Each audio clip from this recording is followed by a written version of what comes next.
Warm greetings and welcome to this, the first launching video of a series of conversations for the Innovation Foundation for Democracy. And who better to kick off this series of conversations than Achille Mbembe, who has been leading the charge of creating and founding this important foundation. And in these conversations, we're going to speak to leading thinkers and voices, thinking on the cutting edge, thinking on the avant-garde of democracy in Africa. Professor Mbembe, thank you very much for joining us for this first conversation for the foundation. Thank you so much, Sizwe. I think to begin, could you tell us about the foundation and its aims and how in your career you have led to the point of bringing this foundation into life? The foundation was created in 2021. It is based in Johannesburg, hosted in fact by Wits University. Its reach is Pan-African. It does have a number of regional laboratories, one in Abidjan in Côte d'Ivoire, covering West Africa and the countries of the Mediterranean arc, Morocco, Algeria, Tunisia, etc. Another laboratory in Central Africa, in Yaoundé, Cameroon. We are on the verge of opening yet another laboratory in Kenya for all the East African countries. There will be another one in Maputo for the Lusophone countries, Mozambique, Angola, Cape Verde, Sao Tome, etc. There is one last laboratory dedicated to the diaspora, which is based in Marseille, in Paris.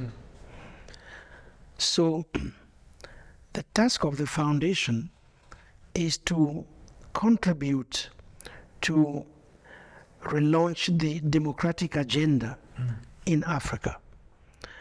An agenda that, as it's happening elsewhere in the world, is somewhat suffering today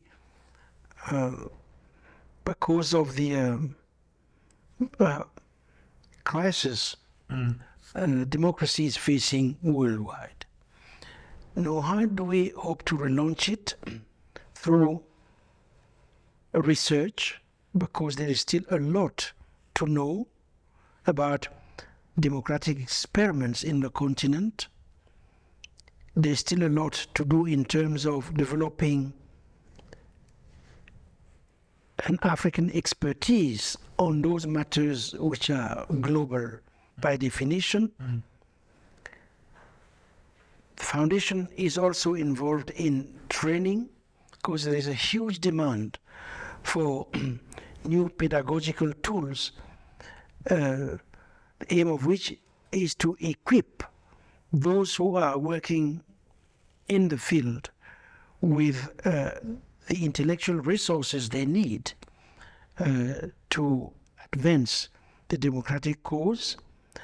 And the foundation will also invest in funding every year between 10 and 15 flagship initiatives, led in particular by local organizations of women and young people.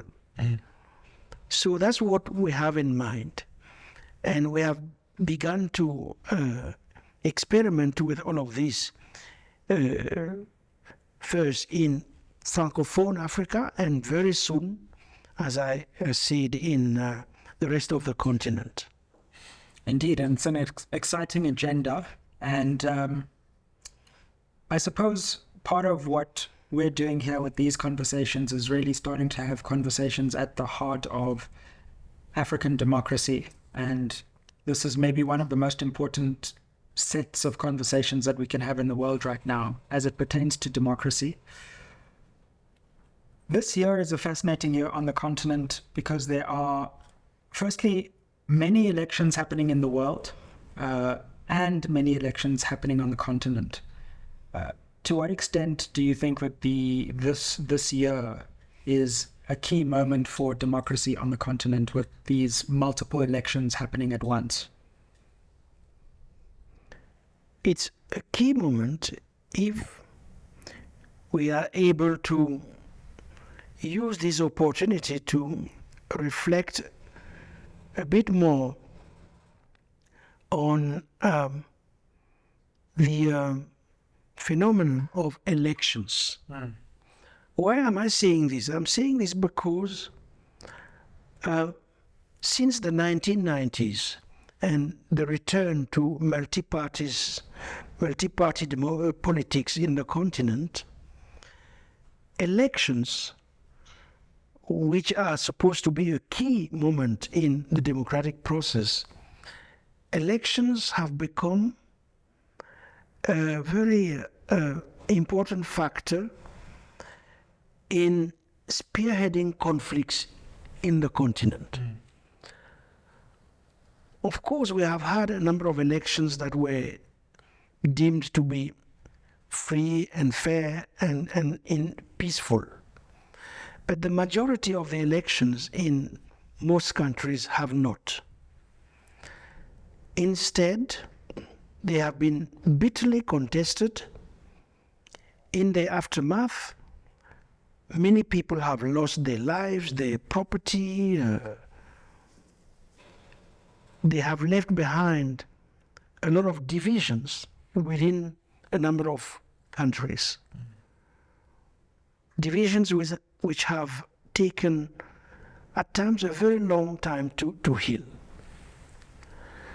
So we need to reflect a bit more on the fact of the elections, what they actually mean, how we can make sure that while retaining the capacity to choose who we want to lead us, who we want to represent us, how we add to, let's say, that process of calculation of numbers of voices, something more substantive.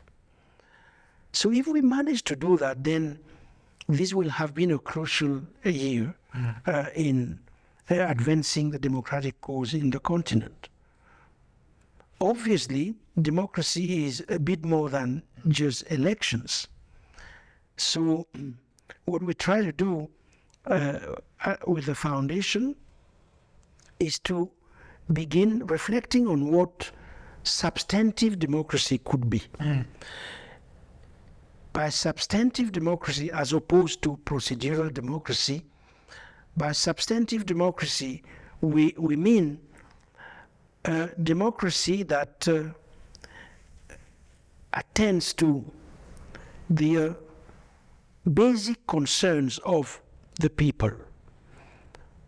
Of course, material concerns, access to means of existence, food, healthcare, education, all of those necessities without which it is impossible to conduct a dignified life. So that's what we mean by substantive democracy. But by substantive democracy, we also have in mind all that nurtures life in general, human life, but also more and more the life of our environment, of plants, of animals, life in its political sense. That's the way in which we will give meaning to democracy and re-enchant it and make of it a viable project in our context. This is something you've written about quite extensively, democracy as a community of life, I think you call it. Can you expand on that further for us and why you see democracy as going not just beyond procedures or even just securing material possessions or material well-being, but as a form of life in itself? It is a an idea which is drawn from a close study of some of our African old cosmogonies, which we find, of course, in a number of myths, which we find in a number of studies that have been conducted by historians, anthropologists, studies which tell us, what were our conceptions of the world, the cosmos, our conceptions of life, of personhood, let's say, in pre-colonial times, because our existence didn't start with colonialism, nor did it end with colonialism. So when we take seriously the modes of thinking which we developed,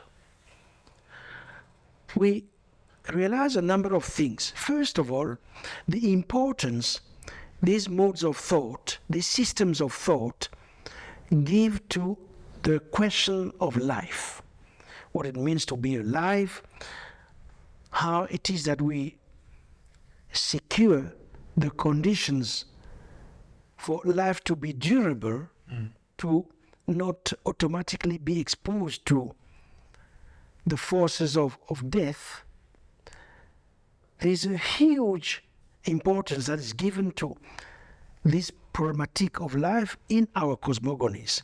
Life in the aftermath of death, for instance, through the way in which individuals become ancestors, or the chain that links those to be born to those who are already here and those who left before us. The continuities between these different moments of existence and the kind of debt we owe to each other, which is a debt of life without which there is no community whatsoever.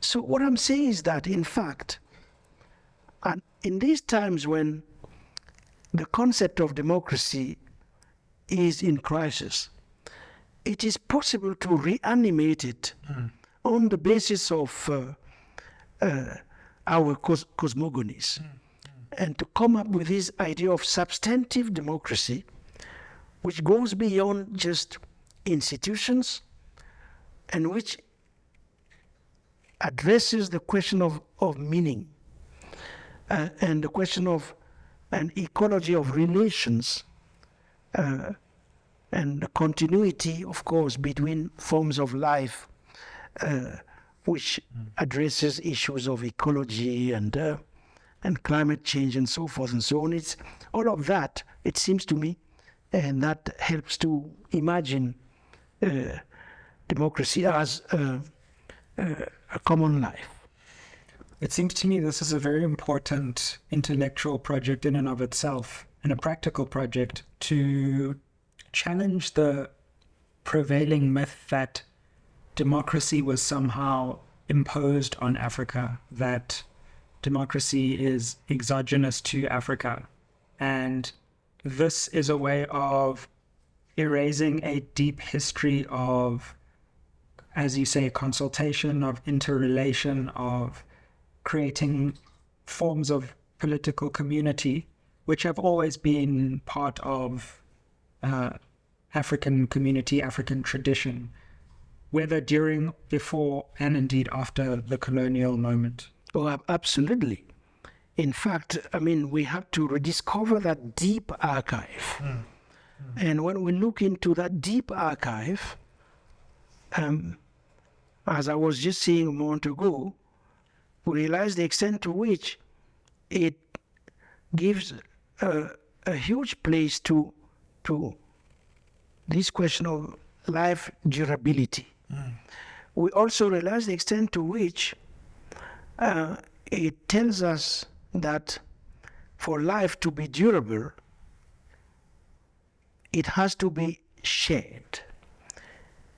It has to be repaired whenever it is damaged.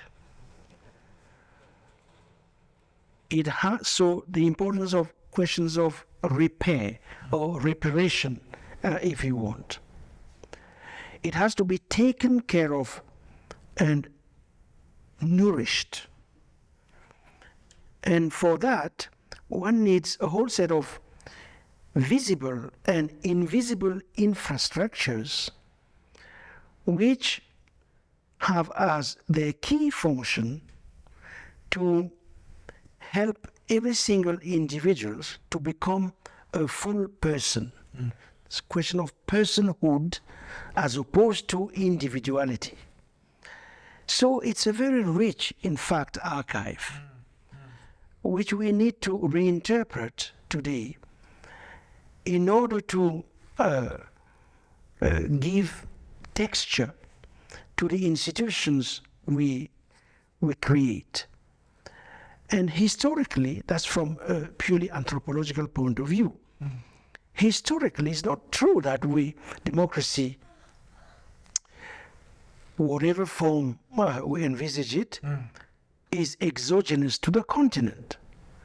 In fact, when we look at our history, from the long struggles for the abolition of slavery to the struggles against colonialism, against apartheid, all these struggles had one key objective: to expand the realms of freedom. And these were democratic struggles in their very core. There were also struggles for reparation and for enlarging our concept of universal justice.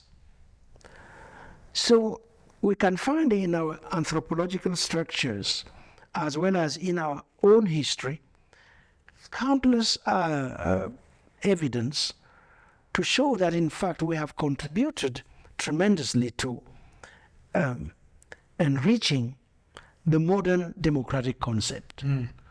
So it's not something that is external to us. We have taken part to its co-invention. Absolutely. And indeed, I was thinking about this recently in studying a set of different constitutions. And I came across this idea from West Africa, pre-colonial West Africa, which was called Kurugan Fuga, which was an attempt to embody a constitution as a work of art kept by a group of people who understood the constitution and were able to perform it to a community when a legal question arose, which I just thought was, firstly, such a tremendous statement of how there are different modes of democracy, and the written dry constitution that we think of is only one form. And in Africa, we have always had forms of constitutions which have themselves been linked to artistic expression.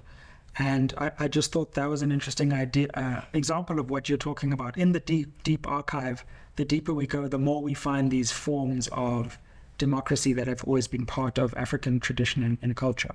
You are absolutely right. And that's an incredible example precisely of the both the multiplicity of forms of constitution making and of the performative nature of the constitution,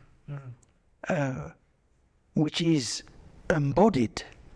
You dance the constitution, you celebrate the constitution through a set of rituals, aim of which is constantly to regenerate it, give it a new lease on life, and connect it to the chain of existence we're talking about early on, which links, of course, the ancestors to those who are still to be born, going through, of course, those who are already there, and encompassing a multiplicity of spheres of existence, most of which are autonomous. The religious realm, the realm of women. It's not true that they were in a general manner, subjugated because there were spaces in social life, political life, specific to women, in which men were not allowed. So it's that flexibility, that multiplicity of forms, which has made of our societies that are so plastic, that are so able, in fact, to put together heterogeneous forms in order to build something entirely original. So when we talk about re-enchanting democracy today, it's also at that deep level of a rediscovery of our old texts. In Islam, West African Islam, for instance, there are old texts we need to revisit again, where texts were not written in the classical form, they were sculpted. There's the importance, for instance, of our art objects, the importance of the struggle for restitution, that we have a lot of our artwork which is in foreign museums, and it has to come back and be part of the reinvention we're talking about.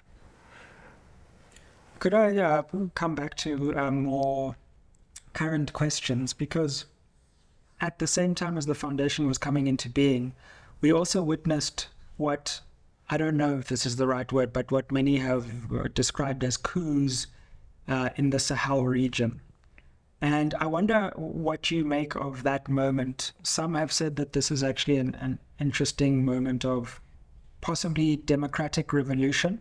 Others have said that this is a reversion to a form of militarism on the continent, which goes back to the middle of the 20th century. What did you make of that outbreak of many different kinds of coups on the continent, for lack of a better word, and what that has meant for the project of democracy in Africa at the moment? It's a very complex set of events which have crystallized in the coups we're talking about in places such as Guinea, Niger, Burkina Faso, Mali, etc., or for that matter, Gabon recently. I think that we have to try and interpret these events historically. When we do that, then there are a number of things arguments we can put forward. The first argument I would make is that these coups signal the end of a historical cycle, especially in those countries that had been formerly colonized by the French. Because we haven't seen coups in Zambia, in Tanzania, in Kenya, and then we have seen coups in so-called Francophone Africa. So what is this cycle that is coming to an end? It's a cycle which began, I would argue, in the aftermath of the Second World War, when the French Empire began to sense that there was a deep demand for self-determination emerging out of its then possessions, territorial possessions. And it undertook then to reform the colonial system. This was right in the aftermath of the Second World War.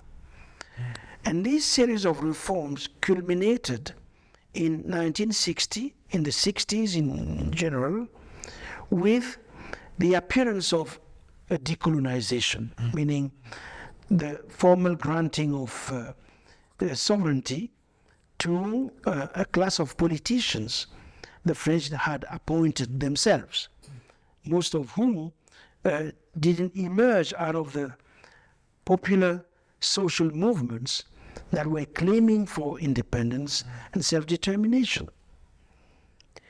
Now, this political class, which inherited the mantle of colonialism, ruled its own people as if they were colonial subjects.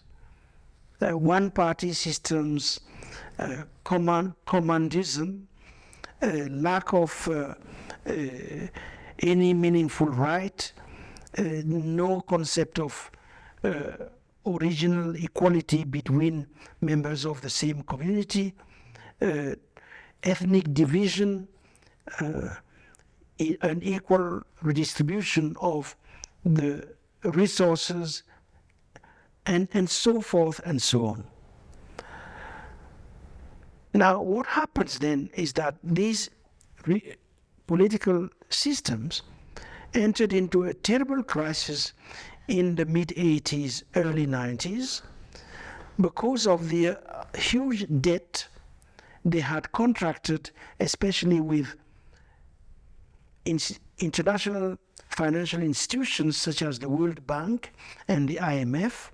They were forced to reimburse those debts and open up their economies to the point where the first experiments in neoliberal economics were in those places, where in fact they were now forced to deregulate,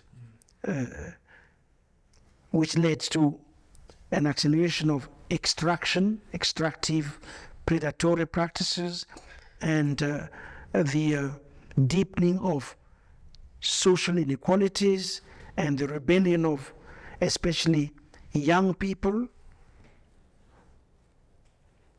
So this is what is coming to an end, that whole predicament. Now the coup d'etat are, on the other hand, a direct response to the failure of the multi-party regimes that came up in the late 90s, early 2000s. Because these were not really democratic regimes. Multipartism is not the same thing as democracy. Absolutely.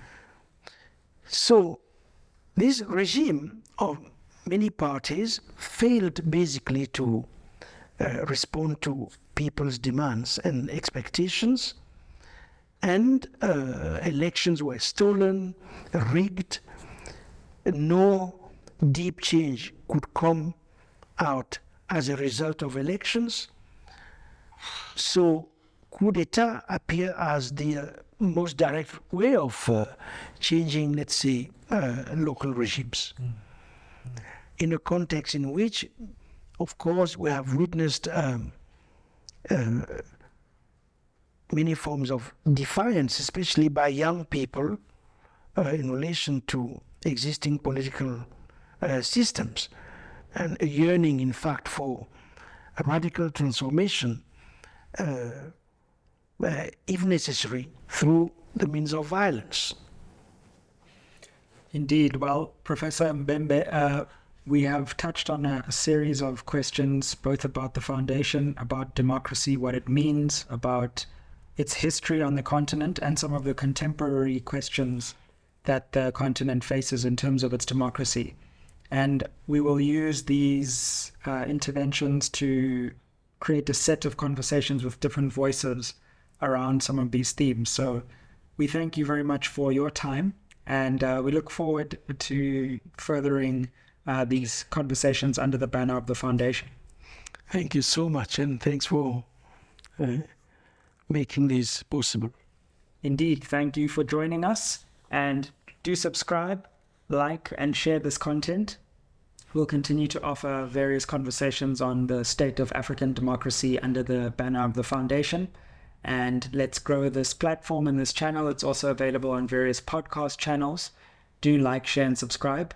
And look out for the Foundation's website, which is linked down below.